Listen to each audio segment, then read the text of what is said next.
होली के दिन में हनुमान जी की बड़ी महिमा है पूजा की।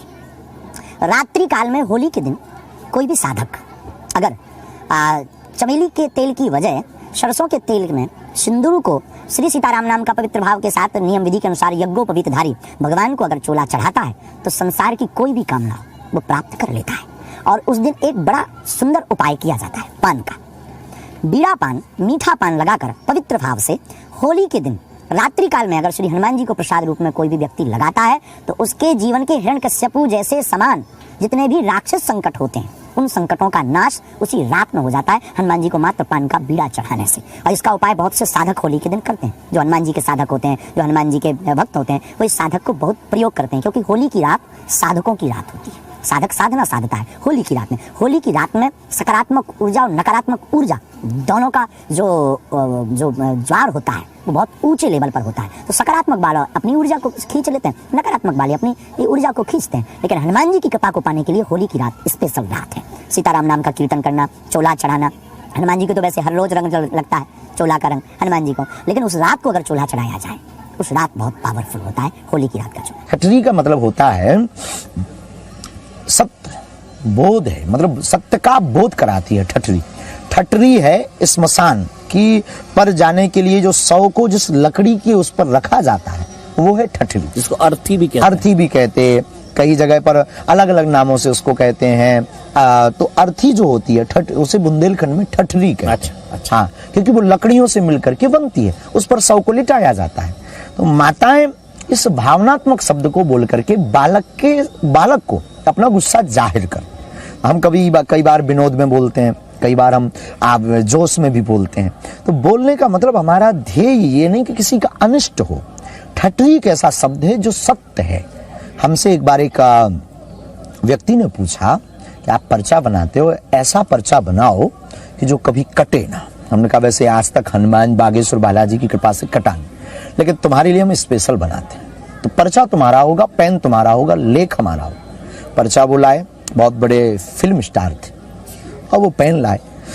बैठे बैठे हम बात ही कर रहे थे, हमने 2 लाइनें लिखी। हमने कहा अब तुम्हारे बाप में दम नहीं है कि ये काट दो। वो चौंके। उसमें हमने लिखा था मरना तय है, अब इसमें दम हो तो तुम काट के बताओ। शाश्वत सत्य है मृत्यु, उसी प्रकार ठटरी भी शाश्वत सत्य है। माताएं इस बुंदेलखंडी भावनात् शब्दों में ठटरी कहती जरूर है, पर उसके पीछे बहुत गहरा अर्थ ये छिपा है कि ठटरी एक दिन सबकी जलनी है, इसलिए कल से भजन क्यों, आज से भजन कर। एक कौतूहल है मेरा। कई जगह राख शब्द का इस्तेमाल होता है, वही भस्म बन जाती है। तो क्या राख है और क्या भस्म है? हाँ, बहुत सुंदर तार्किक शब्द। देखिए राख भभूति क्या है और क्यों यहाँ की भभूति की महिमा है, जिसके बारे में अद्भुत प्रश्न आपने कहा। राख और भस्म, भस्म जो महादेव पर चढ़ जाए वो भस्म हो गई। उसने जो अपने आप को मिटा करके सनातन या इष्ट के लिए समर्पित हो जाए उसके शरीर की राख भी भस्म बन जाती है। वरना अमीर से अमीर अगर मरे तो वो खाक और राख हो जाता है। तो राख वो है जो सनातन के काम नहीं आया, इष्ट के काम नहीं आया, समाज के काम नहीं आया। उसके शरीर के जलने के बाद बचने वाली वस्तु राख है। लेकिन अगर वही इष्ट के काम आ जाए, सनातन के काम आ जाए तो वो भस्म बन जाती है।